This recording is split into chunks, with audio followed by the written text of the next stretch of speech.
Hi hello नमस्कार, आप सभी को फिर से अभिनंदन करता हूं, स्वागत करता हूं स्टूडेंट फरमाइश पे। दोस्तों 16 शिफ्ट्स में एग्जाम खत्म हो चुका है, यानी एक नहीं दो नहीं 16 शिफ्ट्स में एग्जाम हुआ। और उससे भी बड़ी बात यह है दोस्तों कि आपने देखा होगा कि लगभग 14,000 वैकेंसीज हैं।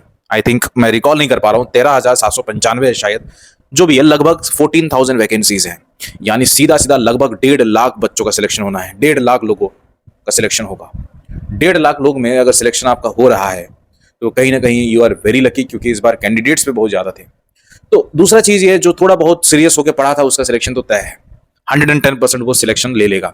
1.5 लाख में से आपको आना ही है, आप डेफिनेटली आ जाओगे, मुझे पूरा यकीन है।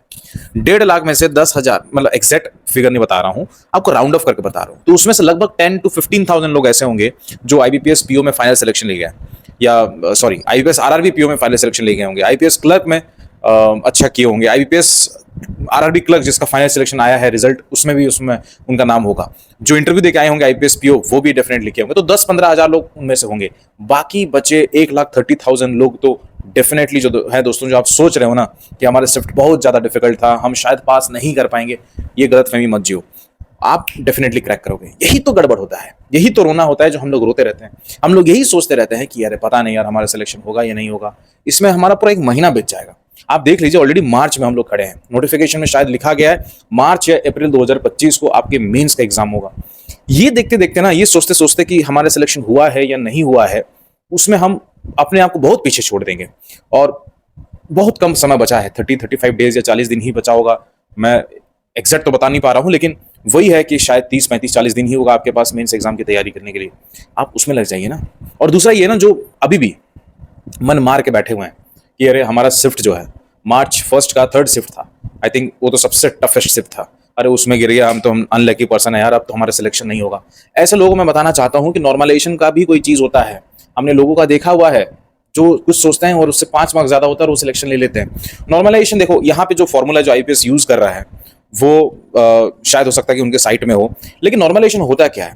नॉर्मलाइजेशन यानी जो शिफ्ट हार्ड था और जो शिफ्ट इजी था, दोनों को नाप तोल कैसे करोगे आप? क्योंकि सबको एक पैमाने में लगभग बिठाना है, तो दोनों को, ऊपर वाले को थोड़ा घटा लो और नीचे वाले को थोड़ा ऊपर उठा लो, तो दोनों बराबर हो जाएंगे, तो नॉर्मलाइज्ड मार्क आ जाएगा।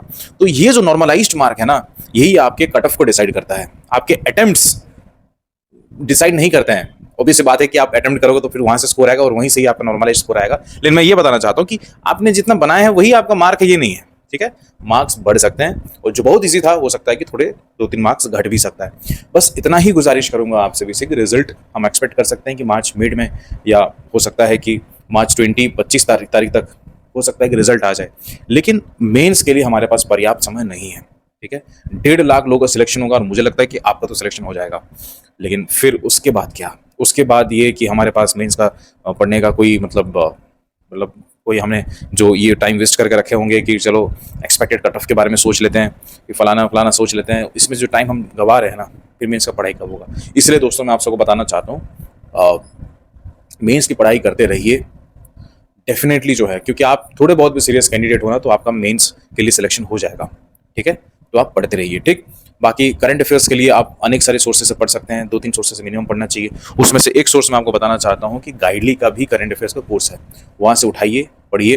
गाइडली का मॉक टेस्ट सब्सक्रिप्शन प्लान भी है, मॉक टेस्ट भी दीजिए, मेंस के मॉक टेस्ट दीजिए। गाइडली के बंडल पीडीएफ कोर्स भी है जहां पे पर डे के टारगेट्स आपको दिए जाते हैं, उसको भी कंप्लीट करिए। तो जो भी तमाम चीजें आप खरीद रहे हैं गाइडली में, आप मेरा कूपन कोड भी लगा सकते हैं SFY12, आपको और एक्स्ट्रा 12% ऑफ दिख जाएगा, ठीक है? बाकी कुछ डाउट है डेफिनेटली पूछिए, मैं मुलाकात करता हूं आपसे नेक्स्ट वाले वीडियो पे। तब तक के लिए जय हिंद, जय भारत, शबा खैर, लव यू। अपने क्षेत्र को ध्यान रखिएगा दोस्तों। नमस्कार।